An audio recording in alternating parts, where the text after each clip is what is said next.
The riches are in the niches. That's a great phrase. So if you're trying to do too much, you probably are.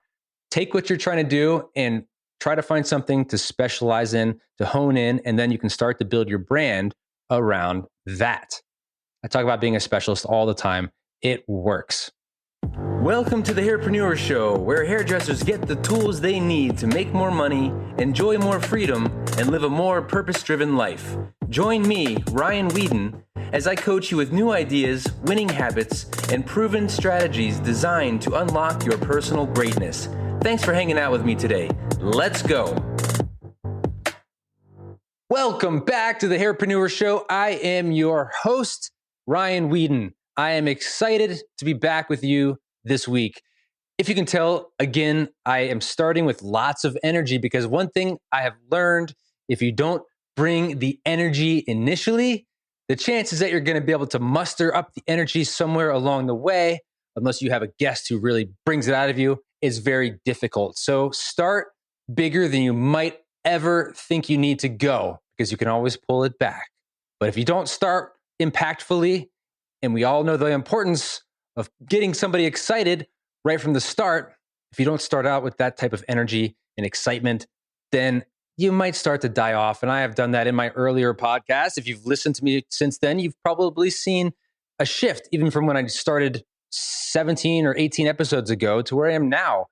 Just by doing podcasting, you learn a lot. You learn about yourself, about releasing your own voice. You learn about how you're going to create your own brand around your personality. And we're all a brand this time in our life. And we're all a brand in this society. You are the brand. It's brand you. You're brand new. So let's make you brand new and bring that brand out of you. Wow, that could be a cool tongue twister. We're back this week, moving on through the 6 building blocks of success. Last week, it was vision. That is the primary foundation, the largest, most important part to get started. Now we're going to build on top of our vision. Once we are clearer, we can start to look ahead at different aspects of growing and scaling our business. This week, the next building block is all about brand. So even when I was talking about me with the energy, I didn't know I was actually going to pull it back together and get into this brand conversation. But really what it is I'm learning how to use my own voice on a different type of a stage. Right now, I'm on video. It's being recorded. I'm also obviously being recorded with audio, and just using my voice and focusing on that and having to paint a clear picture of what I'm trying to teach you or coach you with, it's definitely a different type of animal, and it takes practice. Just like getting on stage takes practice. Getting in front of video takes practice. You might think you're being yourself, but you stand in front of a camera, suddenly everything feels weird. You forgot how to be yourself. It takes time to get back out there, keep trying it over and over and over again until it starts to feel more natural. And then your true self can come out. And what works best, this is just a hint, amplify your qualities. Because although you might feel like your hands are flying all over the place and you're smiling wider than you've ever smiled before in your life, it just makes you look more excited. It doesn't make you look like a freak to the person that's watching. Trust me on that. Go bigger and then go home. Instead of go home after you go big, then go home. You don't have to go big or go home. Go big, then go home. Because I want to go home. I want to see my family at the end of the day. So go big and go home. Today, we're going to talk about 7 steps to create a winning brand. Let's go. Now, when we talk about a brand, the first thing we really have to start to understand is what a brand is. If we were going to go by the dictionary's definition of what a brand is a term, design, symbol, or other feature that distinguishes an organization or product from its rivals in the eyes of the customer or the consumer. Makes total sense, right? That's what a brand is. I want to take it a step further. What is a brand to me? A brand is all those things about having distinguishable marks from other companies, from other competition and rivals. But it's also got to give you an experience. It's got to make a statement. It's got to make you feel a certain way emotionally. Something has got to draw customers and followers to you so that they respond on an emotional level. Because if they don't have an emotional connection in some way to you or your business or your product, they're going to find the next best thing. They're going to find something very similar that does elicit that happy, joyous response, or however they're trying to feel. It's going to give them that satisfaction. So that's what you need to add to your brand. Some of the brands we know, which I talk about a lot, are Starbucks. Starbucks is a brand. Love it or hate it, they have very consistent coffee. It's usually a very streamlined process, especially now where you can order ahead and go and pick it up and just walk in without having to wait in line. That's awesome. It's great. Sometimes you don't really want a Starbucks. You want more of a mom and pop, or you want a Better Buzz. But Better Buzz has a line that's about an hour and a half long, and you can't even go in because it's COVID still, and it's the cafeteria, the cafe part is closed off. So you got to wait in this long line. It's just a nightmare, right? And I don't have the app. I don't always know where to go to order one online. This isn't a battle about coffee shops here. We're talking about brands, but we know each of those companies, they give us a feel. I love them both. Starbucks, I love you. I don't always want a Starbucks, but I know that if I drive somewhere into the boonies, that I'm probably going to find a Starbucks there, which is great. Lululemon, another one. Lululemon is a brand that started very small. And I talk about this in a little bit about how small brands, small niche brands can become huge brands just by focusing on something small. Lululemon, for example, sweatpants, yoga pants, whatever you want to call them. Yoga pants, probably you want to call them that, not sweatpants. That's old school terminology. Lululemon yoga pants, right? Even if you don't do yoga, if you were a woman and obviously a man, but Lululemon is one of my favorite retail stores because they've got awesome stuff. They started out with just female yoga pants, but then they carried a men's line. And when I put something on from Lululemon, it elicits a response. I love the way it feels. I love the durability. And I just love working out in that attire. It makes me want to work out. Apple is another one. I have so many Apple products, it makes me sick. When my phone rings, my watch rings, my computer rings, my other computer rings, everything that is Apple related lets me know, hey, we are part of your tribe, and vice versa. And it's clean. And I just love the way it represents like the creative people. I don't know why it ever did that. I think just more colors. I don't know. It's probably not the fastest computer around compared to a PC, but Apple gives us a response. It makes me happy. Some people that are all Mac users or Android users, they might hate Macs. They might just be like, no, it elicits a different response to them, but it still makes a statement. Because one thing to know and remember is that people buy emotionally, but they justify their purchases logically. When was the last time you bought something because you really wanted, you could imagine your life being so much better with it, and then you justified it? Well, I've been working hard and I deserve this because I did this and that. It's kind of like at the end of the week or the end of the day before, and you had a pretty good day or you worked out and you're like, well, that ice cream, I'm just going to have a little bit of that ice cream because I worked out today, because that's fine. But of course, then that happens every single day and you're always buying ice cream. That's me. I buy a lot of ice cream and I eat a lot of ice cream, but I try to work out as much as I can in between so that they kind of balance each other out, right? But people buy emotionally and they justify their purchases logically. Now let's just get into this. The first step in creating a winning brand is starting small, but thinking big. If you've read my book, which you can get from ryanweeden.com, the digital version, How to Make Six Figures as an Independent Stylist, I talk about this there. I talk about how, although I was starting very small, I didn't want to go into debt again. I was bankrupt at a point. I wanted to start very small. And because I couldn't afford much, I really started small. I couldn't afford anything fancy when I was building up my hair business. So that's why a lot of the advertising I did was just beating the streets and whatnot. I started small.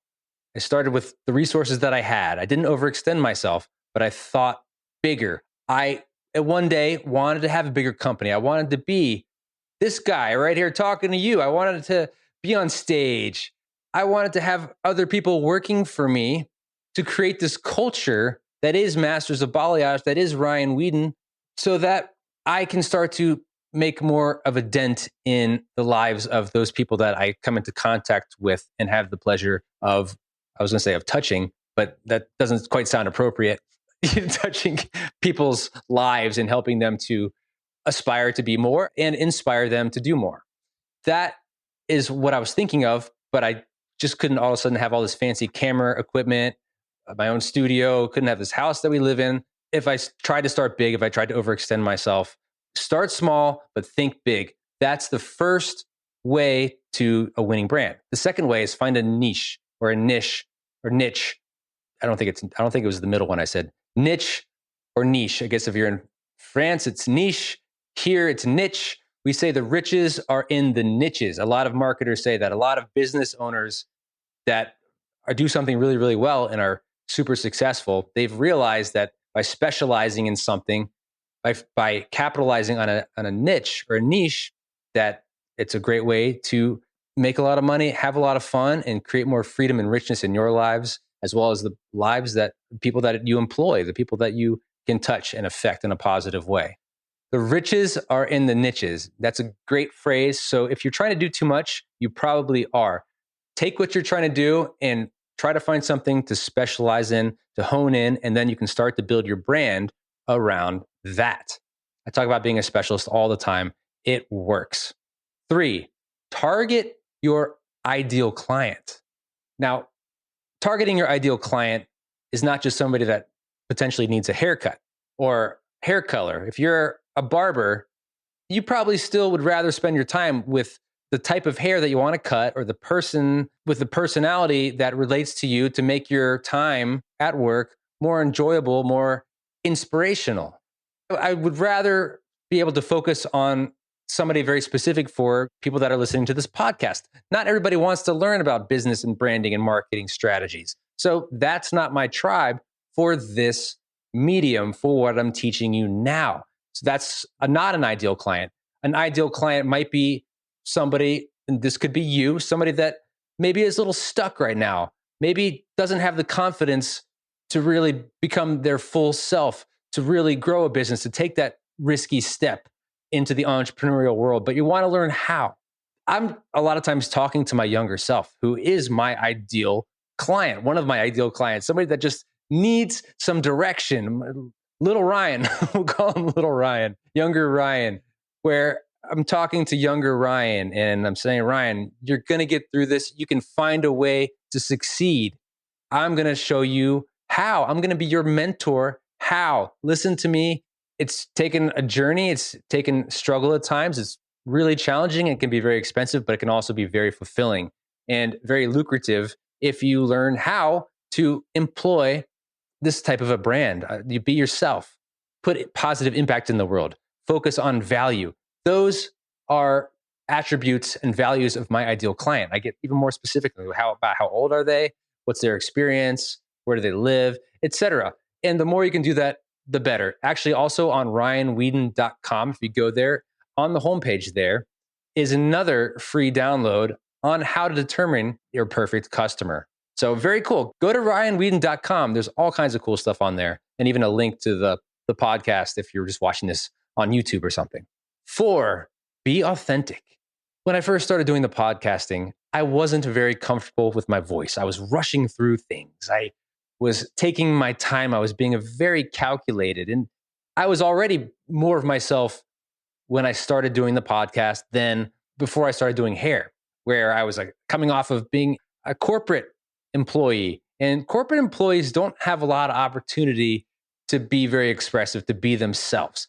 We have such a luxury in the creative world that we can be authentic. We can be bigger than life. And it comes across like you're just excited, like you're passionate and you're engaging. That is such a key for drawing people in to listen to you. Because if you want to do great things in the world, you got to get people to listen to you. And the more you are authentic, the more you are yourself, the more your brand is tied into who you are, from colors to message to text to what you put out there on Instagram and Facebook and other forms of social media, even on banners outside of your place of work, your salon or your suite. The more authentic you are, the more you will attract your ideal customer, and you'll have a lot more fun because you're not going to be afraid to not be yourself with your brand or with your business. 5, promote positivity. This is such a negative world. All you got to do is look left or right or up or down, just anywhere when you're out in public, and you're going to see something negative. You're going to see frowns. You're going to see a news channel on in the background, somebody looking at CNN or Fox News and getting all political, somebody honking at somebody else as they're driving down the street. There's negativity everywhere. We see it all day long. We're used to it, but it's not good for our soul. People don't want to surround themselves with brands that make them feel bad. We need to promote positivity and optimism more than ever right now, especially if you're in the business of helping others. If you're in a service business like this, like being a stylist, like being a podcast host, like owning a educational company, I hope that you're focused on giving value to others. In order to do that, they need to feel good about the value that they're receiving. So do it with positivity, do it with brightness, and do it because you actually love what you do. 6, have fun and be playful. You can see I love it here. My voice is doing crazy things and I'm being super playful. And there's nobody in this room right now. So anybody that looks in, well, first of all, I'm in the backyard. It's my house. If anybody looks in, I'm going to pull a gun. I'll be like, this is not your house. Leave. All right. Especially with the political climate right now. I'm like, this is probably not a good area. You shouldn't be here. You should not be trespassing on anybody's property right now because you don't know whose house you're going to walk into. But have fun with what you do. If you're behind the chair, have fun. Let people know that you're passionate. Let people see the real you, because that's how people connect. That's how our customers and our clients, our guests, our followers all connect with us, our fans. You probably have fans. You might have some super fans too. They love you because you're authentic, because you make them feel a certain way, because you are a brand to them. And if you've got fans, you're doing something right. Keep doing that and have fun and be playful while you're doing it. The 7th and last way to a winning brand, and yes, there's a lot more than 7, but these are 7 key areas. 7, send a consistent message. You want the message that you put out there, the brand message, the emotional message that you send out there to get people to feel like they know you, like you, and trust you. It's got to be consistent. You don't want to look wishy-washy. You can't have this beautiful floral ad one day, how much you love life, and then your next message or your next post to be about how terrible the world is and this is that and changing all the time. It's got to be consistent. It's got to be coherent. That also goes for, say, brand colors. You can't change your brand colors every 3 days because nothing is going to go together. It's like mixing 6 puzzles together with all the puzzle pieces and then it's putting together whatever kind of fits. And nothing is going to make sense. The pictures won't line up. That is an inconsistent message. You won't be able to tell what the puzzle is because there's 6 all jumbled together with 6 different messages, 6 different pictures. And you're not going to know which one, how to match any of them together unless you separate all the pieces again from the corners. And who wants to do all that? But if your brand's that messy, you might need to. And that's what starting with these 7 ways to a winning brand is going to help you. Send a consistent message. So you don't want your brand colors changing every 3 days because that would be confusing. It wouldn't be a coherent feel. And consistency and coherency are very much one and the same. You have to do things consistent to be successful. It's got to be coherent, which means that you send out a text message and the language in that text message is going to have a similar feel to the language used in the emails that you send out. The language you use is also how to be consistent. The way you talk to your clients when they come in, the way you text them, the words you use, the emails you send out, the words you use there. Your text messages should just be more of like a shorthand version of how you would sound in a more formal email. And then, of course, the way you talk naturally to your clients, to your guests, should sound similarly to like that. If you're sending them a text, it's got to sound like it came from you. That is super, super, super important. And probably one of the number one keys to success in anything is being consistent. And of course, if you're consistently good and consistently getting better, consistently doing the work, you are going to get consistent and insanely incredible results. Consistency is king. Thank you guys so much for listening this week. I had a lot of fun. Number 6, have fun and be playful. That is me today, especially. I got a little bit of sleep last night too, so that was cool. It was also the first night our daughter got scared and came into bed with us. Well, she didn't actually come into bed because she's not even 2 yet. We still keep her in a crib, so she can't actually get out. But she was having a rough time sleeping, and we let her sleep in our bed. And oh my gosh, it was the cutest thing. She's just moving around, but she's just passed out in between my wife and I. Absolutely adorable. I just watched her sleep for a few minutes and then crashed myself. What was funny too is like a little bit later, she decided to get up about 3 hours later and start to walk off the bed. I'm like, oh, okay, yeah, don't go anywhere. You're going to fall. And I took her back to her bed. But have fun, be playful. Thanks so much for listening. If you get a chance, please tell your friends about this. Take a snapshot of it with your phone. Tag me in it at ryan.weeden on Instagram. And please leave a 5-star review. I would love to see that. I would love to hear what you have to say about this. You are the reason I'm here. I want you to succeed. The more you succeed, the more I succeed. This is about you. And that's another thing you have to think about with your marketing. Make it about them, not about you. Thank you guys so much for everything, for showing up. I'll see you soon.